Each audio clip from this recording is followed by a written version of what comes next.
السلام علیکم ورحمۃ اللہ تعالی وبرکاتہ۔ دوستو، میرا نام عبدالحنان رضوی ہے۔ آپ لوگ مجھے بخوبی جان رہے ہوں گے، اور میں آج کی اس ویڈیوز میں آپ کے سامنے جو باتیں شیئر کرنے کے لیے آیا ہوں، جو باتیں کہنے کے لیے آیا ہوں، وہ بات یہ ہے کہ حضور خواجہ غریب النواز علیہ الرحمت و رضوان کا عرس پاک کا مہینہ چل رہا ہے۔ تمام زائرین حضرات، خواجہ غریب النواز علیہ الرحمت و رضوان سے محبت رکھنے والے انسان آپ بھی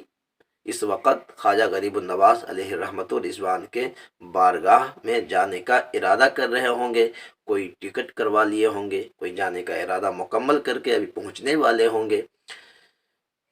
الحمدللہ ثم الحمدللہ، ہم بھی خواجہ غریب النواز علیہ الرحمت و رضوان کے چاہنے اور ماننے والے ہیں، ہم بھی ان سے عقیدت رکھتے ہیں۔ لیکن تمام زائرین حضرات سے عبدالحنان رضوی آپ کو پیغام محبت یہ دے رہا ہے کہ آپ جب خواجہ غریب النواز علیہ الرحمت و رضوان کی بارگاہ میں جائیں تو آپ ان کی بارگاہ میں جانے کے بعد سب سے پہلی بات ہے کہ خواجہ غریب النواز علیہ الرحمت و رضوان کے مزارات کے اندر، یعنی مزار کے ایریے کے اندر دو مسجدیں ہیں۔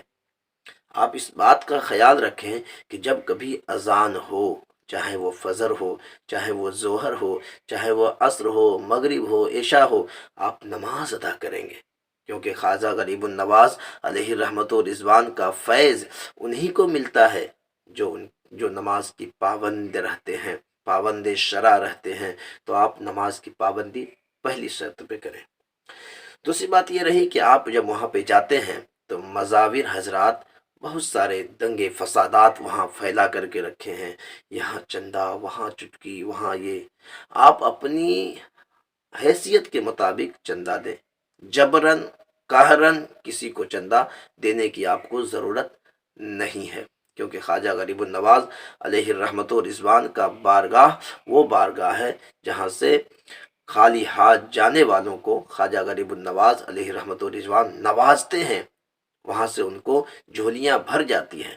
وہاں پہ دینے کی کوئی ضرورت نہیں ہے۔ لیکن یہ مزاوروں کا اپنا پیشہ ہے، لہٰذا ان لوگوں سے آپ ہوشیار رہیں۔ ساتھ ہی ساتھ میں ان زائرین حضرات سے بھی گزارش کروں گا جو مزارات پہ جانے کے بعد اپنے ماتھا کو ٹیک دیتے ہیں، یعنی سجدہ گاہ میں چلے جاتے ہیں، آپ ان کاموں سے بچیں۔ ہم اعلیٰ حضرت علیہ الرحمت و رضوان کے فالورز ہیں، تو ہم کو اور آپ کو چاہیے کہ اعلیٰ حضرت علیہ الرحمت و رضوان کے بتائے ہوئے طریقے پہ عمل کریں۔ ایسا نہ ہو کہ ہم اپنے طریقہ سے مزارات پر جائیں، سجدہ کر لیں، سر جھکا دیں، اور پھر سامنے والا انسان جب اس ویڈیوز کو دیکھ لے، کیونکہ آج کل سوشل میڈیا کا دور ہے، آپ جو بھی کچھ کرتے ہو کوئی نہ کوئی کہیں نہ کہیں آپ کی ویڈیوز کو وہ کیپچر کرتے رہتے ہیں، اور کچھ غلط اگر ہو گیا، کوئی غلط طریقے سے آپ نے کام کر لیا، تو جانتے ہیں وہ فوری طور پر آپ کی ویڈیوز کو وائرل کر دیتا ہے اور کہتا ہے دیکھو یہ سنی قبر پجوا ہے اور یہ مزارات پہ سجدے کرتے ہیں۔ نہیں میرے بھائی، مزار پہ سجدہ کرنا ہمارا بھی کام نہیں ہے، ہمارے علماء نے تقریروں میں، واعظ و نصیحتوں میں ان کو منع فرمایا۔ ہاں، کچھ ایسے عالم ہیں، برائے نام عالم ہیں، جو مجاور بنے بیٹھے ہیں، جو سجدہ کو حلال کر دیے ہیں یا بول دیتے ہیں صحیح ہے۔ نہیں میرے دوستو، سنیے اعلیٰ حضرت علیہ الرحمت و رضوان کیا فرماتے ہیں مزارات کے حوالے سے۔ آپ فرماتے ہیں کہ جب بھی کسی مزارات پہ آپ حاضری دو تو اس وقت ایسے عالم میں آپ دو جیسے کہ آپ کسی زندہ ولی کی بارگاہ میں جاتے ہو۔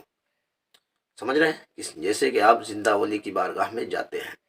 اور جانے کے بعد آپ کو کیا کرنا ہے، آپ جائیے مزار کے پاس، اور فرمایا گیا کہ 4 ہاتھ کے دوری پر آپ کھڑے ہو جائے، ہاتھ باندھ کر آپ قرآن مقدس کی تلاوت کریں، جس قدر آپ جانتے ہیں تلاوت کرنا اسی طریقے سے آپ تلاوت کریں، اور پھر آپ ہاتھ اٹھا کر کے ان کی بارگاہ میں دعا کریں۔ بسا اوقات آپ کو یہ نہیں کہنا ہے کہ یا خواجہ میرا فلاں کام کر دے، یا خواجہ میرا فلاں کام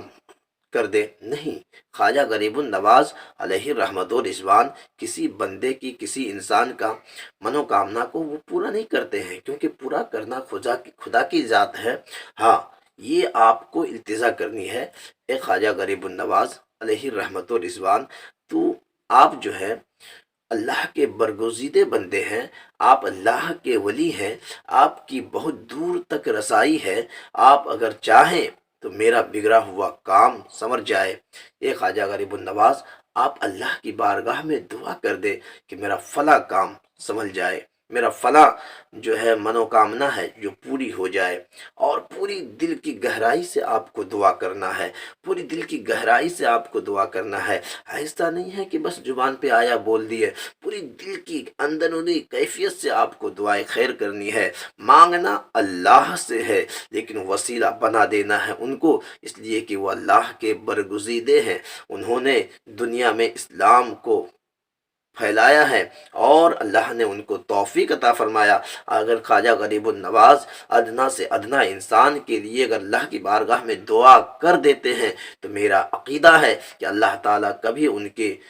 دعاؤں کو رد نہیں فرمائے گا۔ لہٰذا آپ کیا کریں، جب جائیں تو بالکل طور طریقے سے آپ کو دعا کرنا ہے، بالکل مزار پہ سونا نہیں ہے، مزار پہ گرنا نہیں ہے، مزار کے سامنے سجدہ نہیں کرنا ہے، سجدہ صرف اللہ کے لیے کرنا ہے۔ ایک ہمدردی، ایک محبت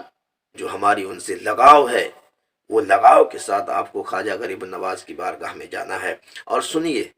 جو غریب آدمی، جو مالدار ہیں، وہ تو خواجہ غریب النواز علیہ رحمت و رضوان کی بارگاہ میں پہنچ ہی جاتے ہیں، لیکن جن کے پاس رقم نہیں ہے، جن کے پاس درہم و دینار نہیں ہے، ایسا شخص کیا کرے؟ تو سنیے، ان کے لیے کہا گیا کہ آپ اپنے گھر پر خواجہ غریب النواز علیہ رحمت و رضوان کے نام سے فاتحہ کر دے، میلاد کر دے، قرآن خوانی کر دے، جلسہ کر دے، ان کے نام سے میلاد پاک کر دے، تو انشاءاللہ تعالیٰ اگر آپ ہندوستان کے دنیا کے کسی بھی کونے سے اگر ان کے لیے احسان ثواب کرتے ہیں، ان کا ایک ایک ثواب خواجہ غریب النواز علیہ رحمت و رضوان کو ملتا ہے، اور ساتھ میں ان کے فیوز و برکات سے بھی اللہ تعالیٰ نواز دیتا ہے۔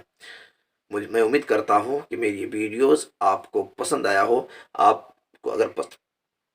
پسند آ گیا ہو تو آپ برائے مہربانی اس ویڈیوز کو زیادہ سے زیادہ شیئر کریں گے، تاکہ جتنے زائرین حضرات خواجہ غریب النواز علیہ رحمت و رضوان کی بارگاہ میں پہنچتے ہیں وہ ایسے اس کام سے بچے، تاکہ کوئی وہابی، کوئی دیوبندی، کوئی جو ہے بدعقیدہ ہم سنیوں پر انگلیاں نہ اٹھا سکے۔ انشاءاللہ تعالی ملتے ہیں پھر کسی نیکسٹ ویڈیوز میں، تب تک کے لیے مجھے اجازت تو دیجیے گا ہی، لیکن میری چینل عبدالحنان رضوی کو آپ سبسکرائب ضرور کر لیں گے، اور زیادہ سے زیادہ صدقہ جاریہ سمجھ کر اس ویڈیوز کو آپ شیئر کرنے کی کوشش کریں گے۔ ملتے ہیں پھر کسی نیکسٹ ویڈیوز میں، تب تک کے لیے دیجیے عبدالحنان رضوی کو اجازت۔ السلام علیکم ورحمۃ اللہ تعالی وبرکاتہ۔